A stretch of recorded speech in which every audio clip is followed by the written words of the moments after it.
Hello everyone, it's Monika here and welcome to my channel. Today, as you can see, I'm not going to share any step-by-step tutorial. It's the time to answer your questions you wrote under my giveaway video. So a few weeks ago, I had a giveaway, and as a requirement, I asked you to write 3 questions you might have for me, and that was your entry, and I had 10 people joining that giveaway, and I already drew one lucky winner who is Karen Drew, and I'm sure she already received her prize. So thank you everyone who joined that giveaway, and for all your wonderful questions. And today is the day when I'm going to answer all those questions. So thank you so much for coming and joining me today. If you are new subscriber, I hope you're going to check out a new different videos, step-by-step tutorials, so you can check it out and see if you like my channel. If you're returning as a viewer, thank you so much for coming and watching this video. Hopefully you're going to hear a little bit more and get to know me a little bit better. So I had 10 entries, and let me read out those questions, and I can answer hopefully as quickly as I can, because it might be a bit longer video. So if you want to enjoy this video, grab yourself a tea or coffee, sit, relax, and hopefully you're going to enjoy this one. So the first question is from Celia. Do you have any plans to try a new craft or crafting techniques in 2026? Yes.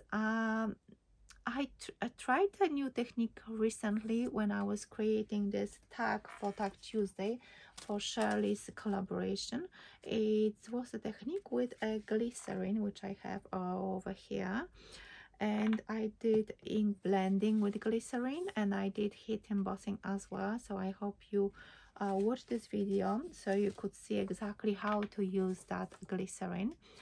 And a new craft, I do not have really time for new craft. I do have different things I could craft. For example, I do have a lot of sets for cross stitch. I've got some stuff to do crochet, but I don't have the time to do that.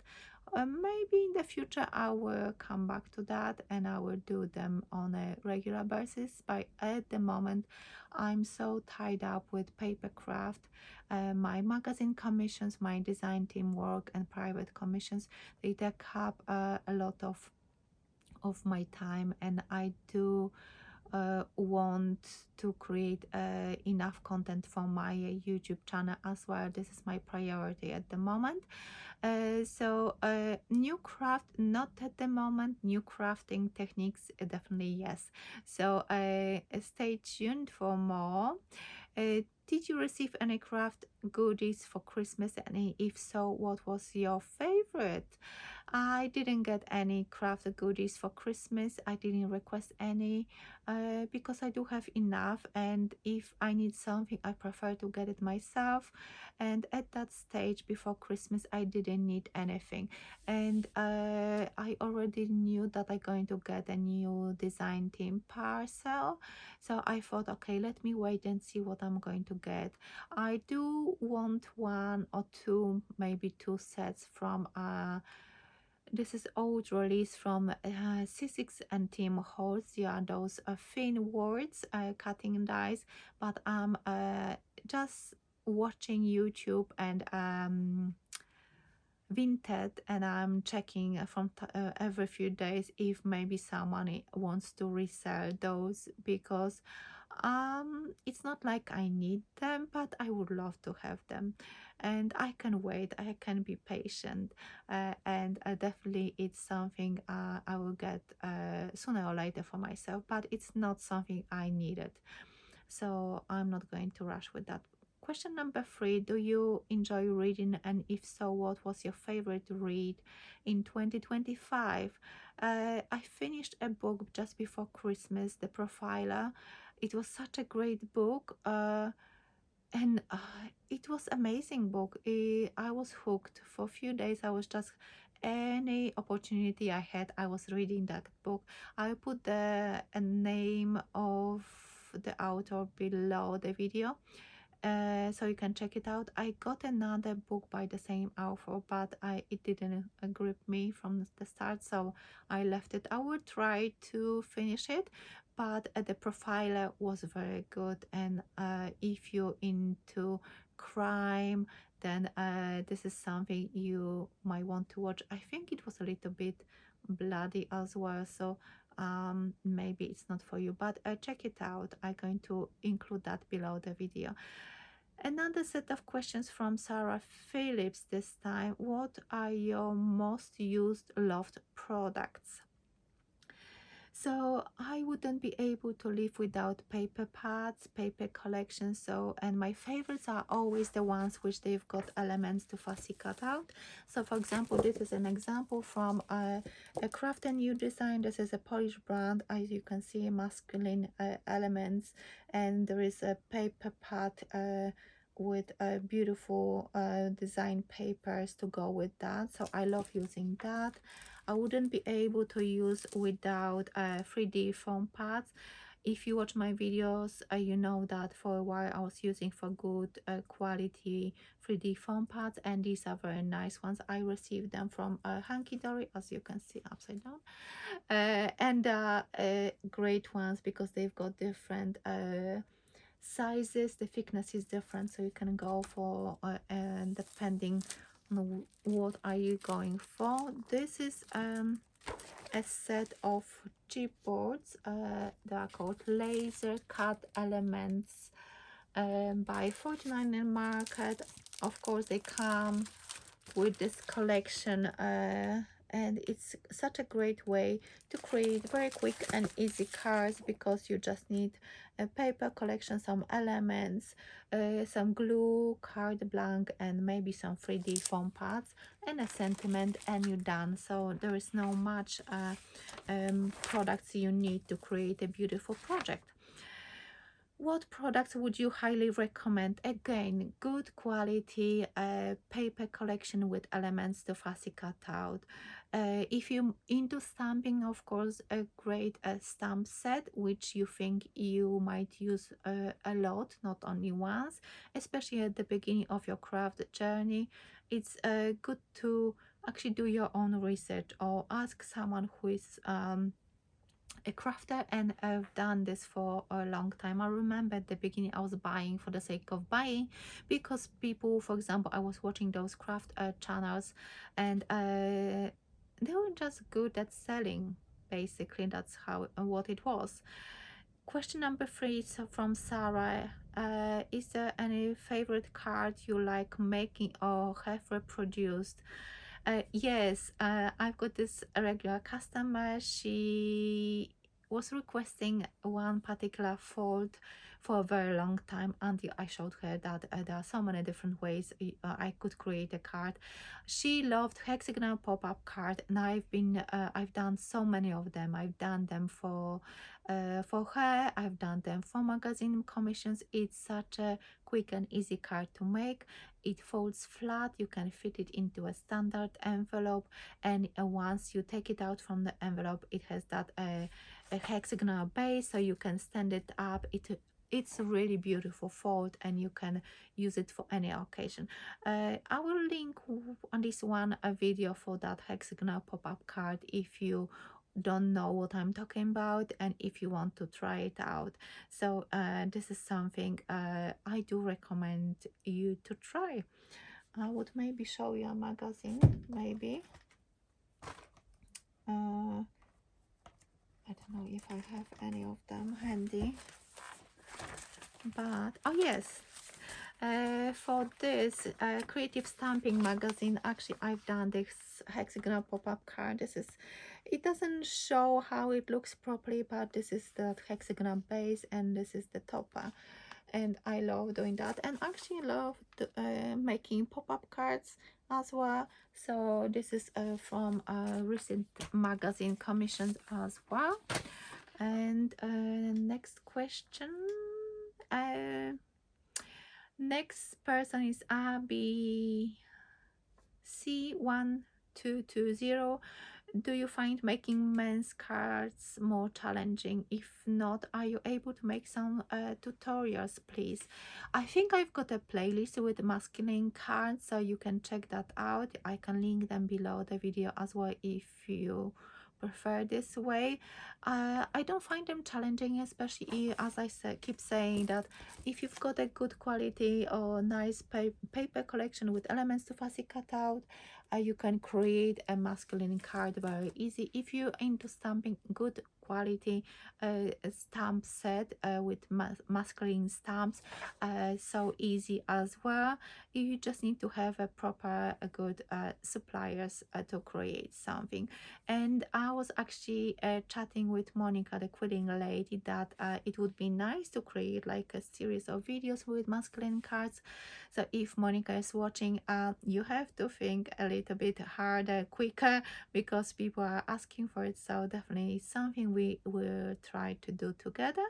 And hopefully you will find something on my channel which I already have.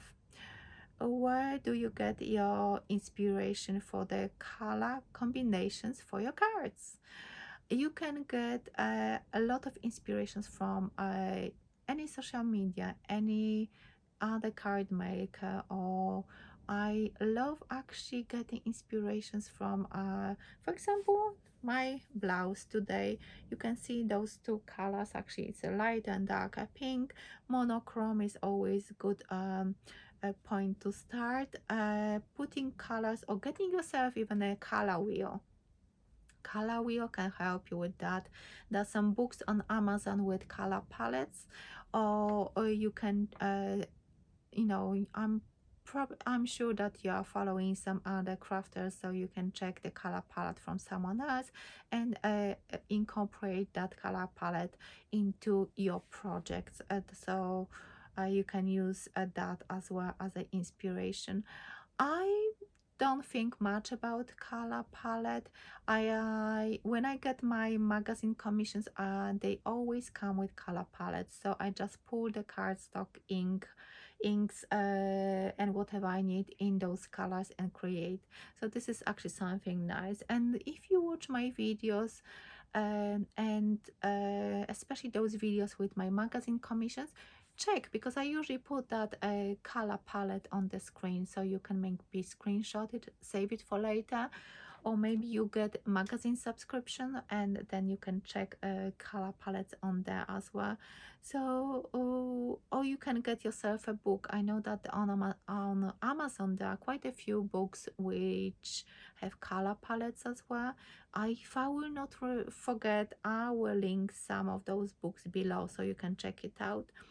What is your most expensive crafty tool in your stash? Crafty tool, it's a crafty machine. Actually, many years ago, of course, I got inspired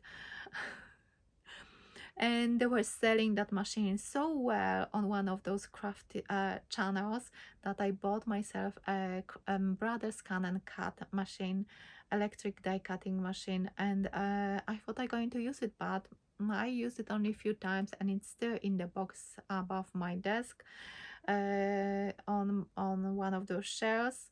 And yes, yes, I think it was a reckless purchase, I must say, because I don't use it a lot. I used it few times and I just didn't like it. I mainly bought it to use it for cutting those elements, but the machine scans and then it cuts few and then it doesn't recognizes some other elements, and it wasn't that straightforward as I thought it's going to be. So I got fed up and I just packed it back into a box, and it's above me on the shelf. So yes, and it costed me over £300, so that was a bit pricey. I think the most expensive tool I ever bought, and since then I think few times before I actually commit to something. Next set of questions are from Jenny, from Jenny's Crafty Corner. If you had to pick up a craft item For a desert island move, which 3 items would you take and why? Okay. You need glue, you need scissors, and you need some paper collection. Paper collection with elements to fast cut out. From the paper collection, like this paper, you can create your card base. You can cut elements out with scissors, and you can stick it down with glue. I think so, those 3 items. And I would have to, and be especially with this magic glue, because it's a book binding glue. I can actually glue down metal pieces and even some like natural stuff like leaves, some small sticks and stuff. So I think I could definitely use this glue to stick different pieces I would find on that island as well. So yes, paper collection, glue, and scissors. My favorite scissors, I would take those. I would even no, I don't need pokey for 3 items only. Yeah, so those are my items.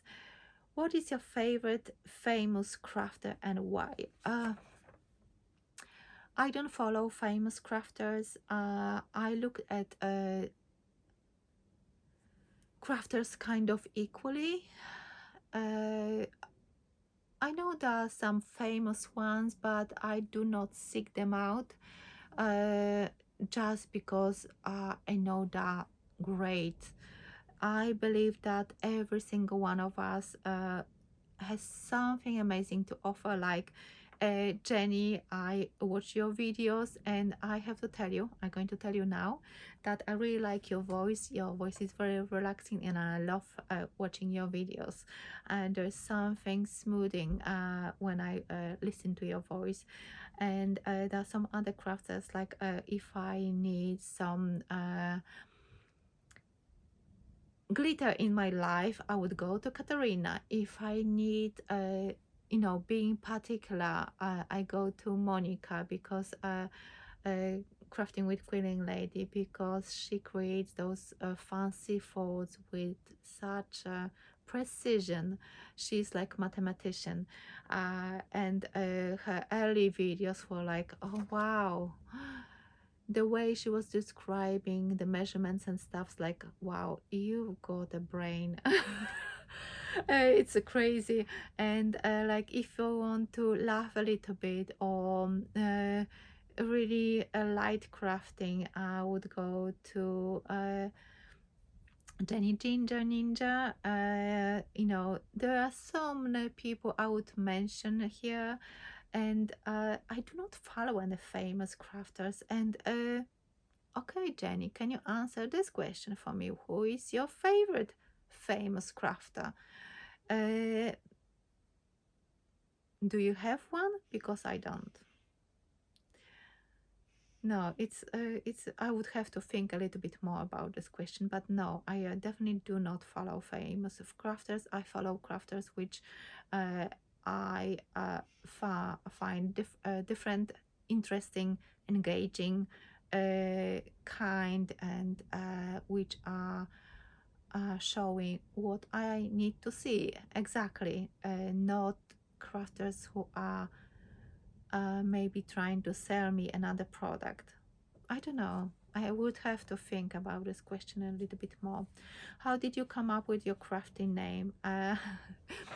We've got friends from high school, which we know for such a long time, and he actually started to call me Mona, and his wife then started to call me Mona. So I was like, okay. And back then I was actually looking for they actually moved back home, and when I was thinking about my crafting name, I thought, okay, maybe I will use Mona, and I added paper, and I end up with paperMona, and I think it's okay name. Now, another few questions from Katarina. Create with Katarina. What is your favorite ever project you have made and why? Uh, Another difficult question, because I do have a lot of favorite projects, and projects which are different, like something which I wouldn't normally do, like MDF base and some papers on top layers, and or maybe some more mixed media or altered hoops. So off the page, definitely. I haven't done mixed media for a while, but I've done this mixed media hard as well, and it was on the same base, but it was more mixed media, and that was my one of the entries for card maker of the year. So I love making off the page. I do not have many opportunities to do that lately, but these are my favorite projects. I love making because it's different. Cards and tags I do almost on daily basis, especially for magazines. So this is something I would love to go back, and I try as much as I can to go back to those.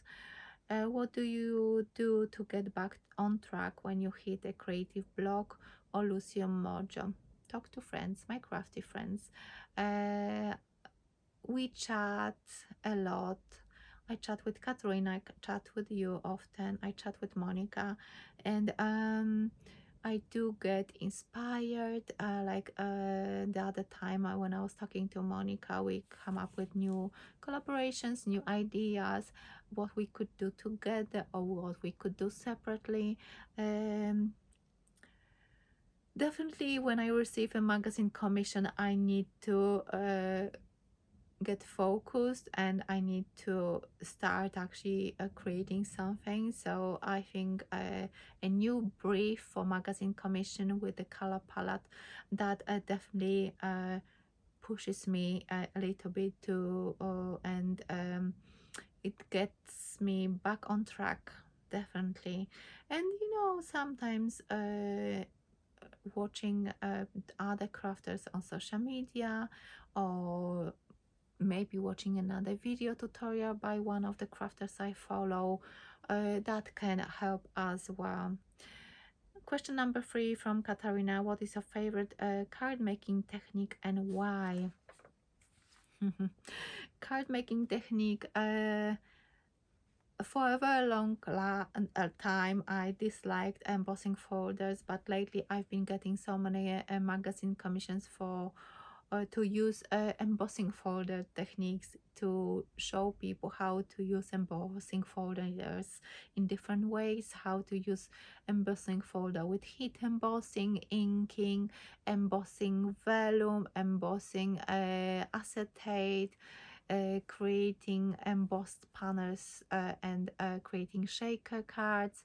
So I do have quite a few videos with embossing folders, and I think this is becoming one of my favorite ones lately, because didn't have to I didn't have to produce so many of them, but those embossing folders techniques took me like on a journey to rediscover that plastic folder, basically, and it's really nice actually. So embossing folder techniques, and lately definitely that techniques with glycerin, I think that was really nice as well, and I will come back to that one because I do have other things I want to show you with that glycerin. So that's question number 3 from Katarina, and then I've got from Kasia, Lily of the Valley: what is your favorite, most used color in your cards? Purple, definitely purple. I had a look at my last few projects, and purple and pink is quite quite popular with me lately. I don't know, I just don't think that much about colors. I just go what I feel. Sometimes something which I have already on my desk, I just grab and I craft with it. I try not to overthink. I even say that on my videos that, okay, stop thinking, do not question yourself, just go with the flow. I think it helps me a lot as well, because then I do not waste time, I do not overthink, I do not start to worry maybe I've done a wrong, I picked a wrong decision, or I don't know. It's just I try to basically do not overthink, and I keep repeating that to myself a lot. What is your favorite technique? Die cutting, coloring, maybe embossing. Definitely die cutting is my favorite technique. um, I can color, but I don't think I'm very good at it. Embossing, heat embossing is really cool as well. I still find it really interesting, and how the card is transformed by this a little bit of a powder and then heat together. I think it's wonderful. But definitely die cutting and maybe heat embossing, but coloring, it would be on the far end on my list. I think you have two daughters. Are they into paper crafting, card making? If so, do you share your paper goodies with them? Do you craft often together? We used to craft a lot together when they were much younger. Now they are teenagers. They are into their own things. Olivia, she's more into digital crafting and digital designing. She's into she has her sketchbook, and she loves sketching and using her coloring pencils as well, because she's in that she's doing she's on in her last year in college, and she needs to create some work, and she's working on her portfolio as well. um, we don't craft together anymore unless it's for special occasion, like we have to create a card for someone, like grandparents, or my husband, or for Christmas. Still a few occasions where we craft together. Do they get supplies from me? Yes, they get, and they ask often as well.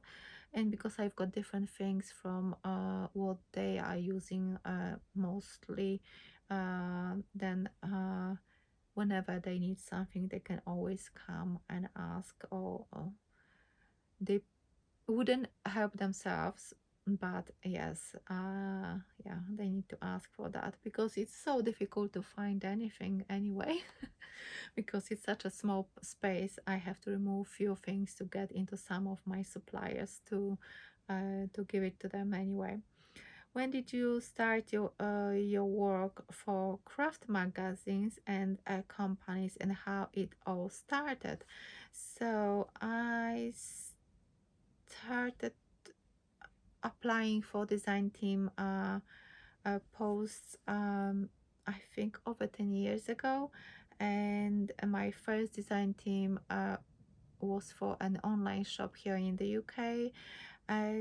Craft magazines, I started to get my first commissions after winning Card Maker of the Year 2022, so that is in summer 2022. It was part of the big prize bundle, and they said that it's for a year, but they kept me on, and I still, as I said previously, I still create projects for magazines. So that was a wonderful journey. Yeah, 4 years now.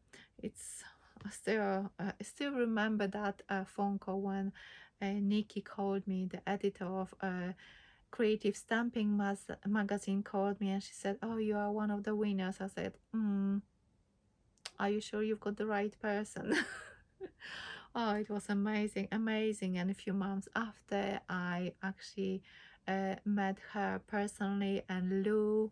And from that meeting, from that day, full day of crafting in practical publishing, a few days later, I got a call from Lou, no, an email from Lou, asking if I want to join her textures design team. So it was wonderful, and it still is. So Yes, I feel very blessed and privileged to be able to do those commissions for magazines. And Katarina, she is one of the winners as well. I think she won 2 or 3 years ago. Sorry, Katarina, I can't remember. It's just it's so many things going on. But yes, she's one of the winners as well, and it's so nice to have her in my craft community as well. Another few set of questions from Natalie Washbrook. What made you decide to go from crafting to creating YouTube content? Um, I felt like it's a next step, and maybe not next step. I just really wanted to share something with others. I was writing blog posts and trying to explain everything in writing, but I know myself and I know that I prefer to see things are being made instead of reading instructions and following what is on the screen. I found it easy to see and recreate and stop and rewind and pause. So I decided to start my YouTube. And the first card actually was a fancy fold card. It was never ending card. And that card, even now, people are watching that video. And that first video was published, I had to look that up, on the 25th of May 2016. So in May I going to have 10 years YouTube anniversary, uh, which is really super exciting. So yes, I just wanted to share my creativity, share my knowledge, share my things which I already know with other people, and I had the feeling that people would appreciate more than written instructions. So that's why when I do commissions for magazine, I always, in my like a project share for magazines, I always tell on my videos that if you want to see, I know that you've got all those written instructions in the magazine, but if you want to see it on the screen, just let me know and I will try to do that step-by-step video tutorial, because I know myself, it's easy for me to watch a video than decipher the instructions, because for magazines we've got a limited space as well, so maybe not everything is as clear, and some people like myself, it's not that easy to process that in my head. So that's why I started my YouTube channel. What advice would you give me as I'm looking to start creating content myself with my own crafting? Well done, Natalie. I hope you're going to start your YouTube channel. Advice: you have to know if this is what you really want to do, uh, and ask yourself a question: what kind of content you want to create. If you want to create, because I know some people, they just fill their YouTube channels with a craft hauls, like they keep buying, they sharing what they're buying, and maybe few tutorials or maybe few project shares without you just need to know what you want to share and why you want to share it, because it might be okay for a while, but if you want to carry on, you have to know exactly what is the purpose of your YouTube channel, if it's something you going to or willing to carry on. I know that I had a little break on my YouTube channel as well, because I was at that moment I needed that break. But if you want to have a chat with me privately, or via messenger or something, just let me know and I can we can arrange that, no problem at all. Do you ever sell at craft fairs, and if so, what do you find most successful?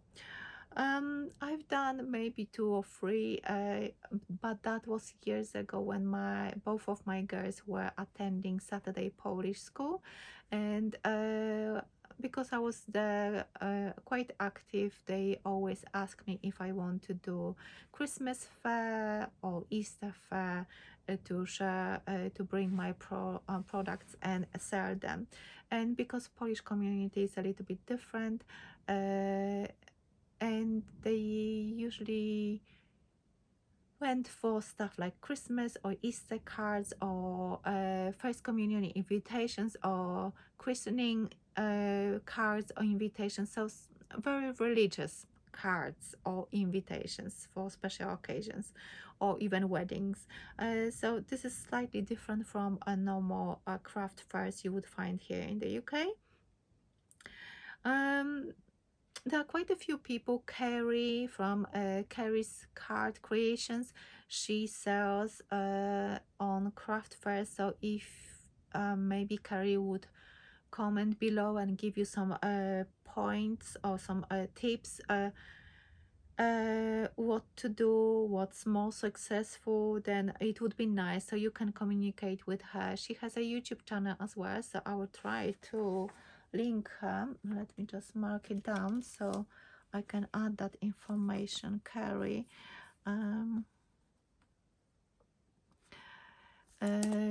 I can link her YouTube channel so you can maybe contact her.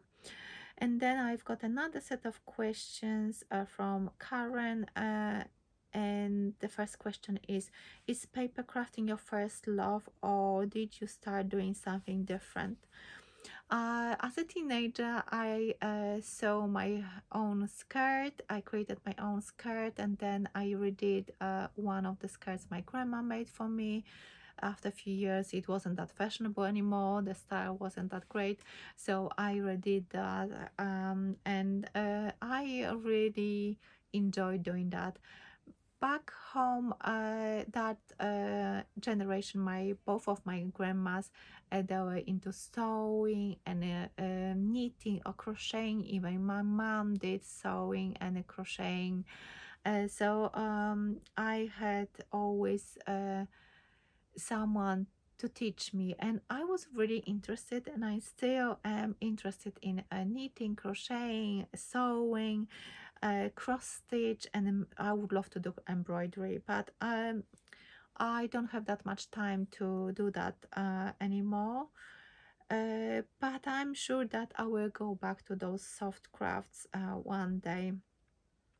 What is your favorite medium? I love using stencils and any paste. I've got this crystal paste I used recently. This is by Sizzix. I love gesso because I love using MDF, so I would cover it in gesso, do some texture paste over it, and embellishments and stuff. I love mixed media. If I've got the time, because all my commissions and design team work is paper based mainly, so I don't have that much opportunity to use mixed media, but I love embossing powders, I love inks, sprays, alcohol markers, I love acrylic paints. I even got some new ones recently, so I love all that. I love lots of things, and I do have a lot of things. What colors do you lean towards to in your paper crafting? As I said, purples, pinks. I used to love a lot of blues and yellows, but lately what I've noticed, I'm leaning towards pinks and purples for some reason. I don't think that much about colors. I just go with, for example, if I get to work with a papercraft collection, or I have to follow that collection, and then I match up the inks and sprays.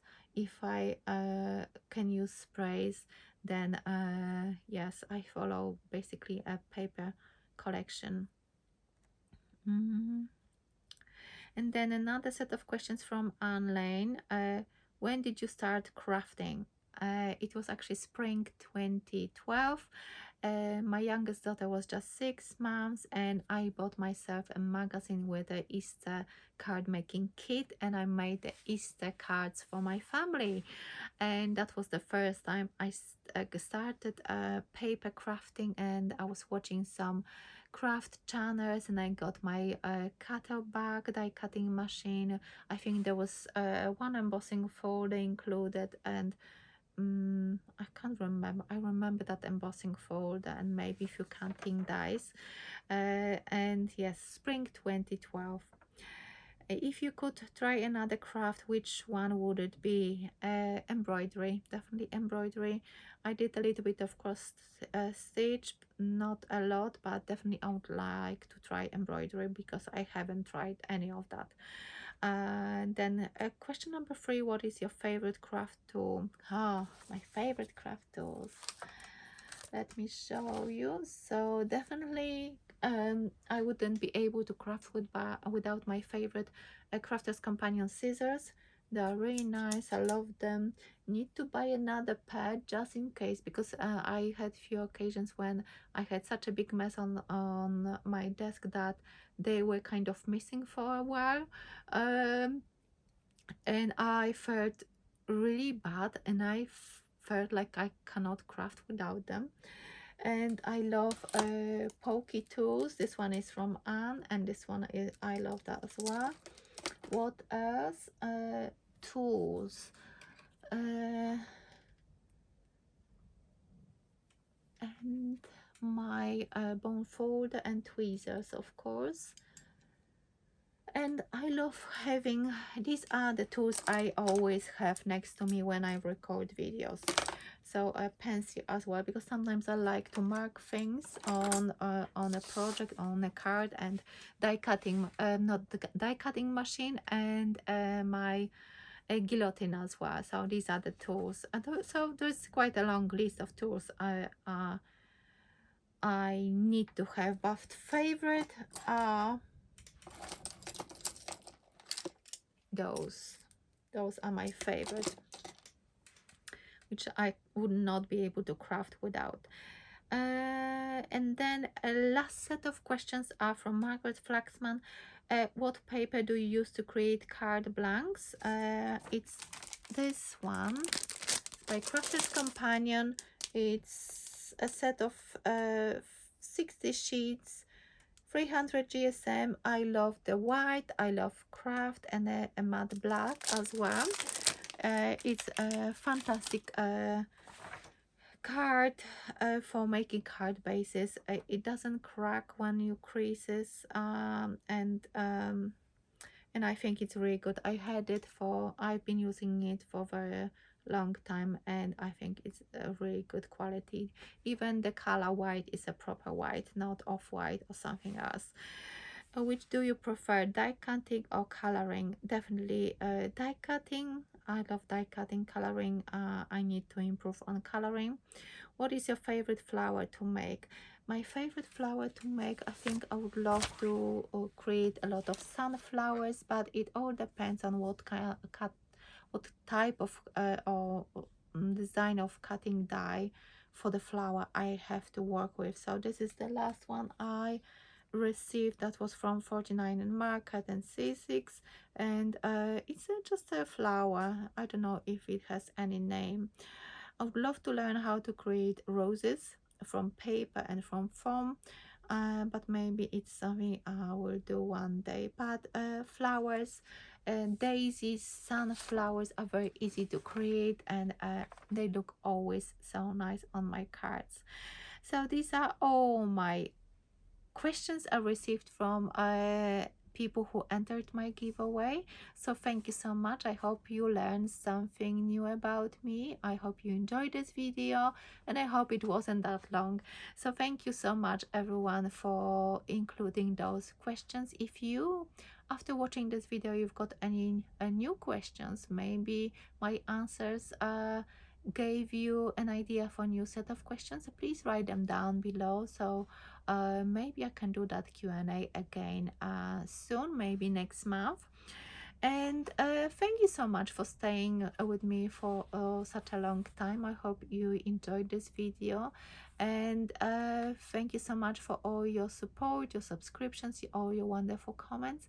And as I said, if you are new to my channel, please consider subscribing so you're not going to miss any new upcoming videos. And if you watch my videos but you do not comment, I hope you're going to start commenting from time to time under some of my videos, because I really want to get to know you and interact with every single person who is watching my videos. So thank you so much for spending that time with me, and hopefully I will see you soon in my next video. Happy crafting, everyone. Bye for now.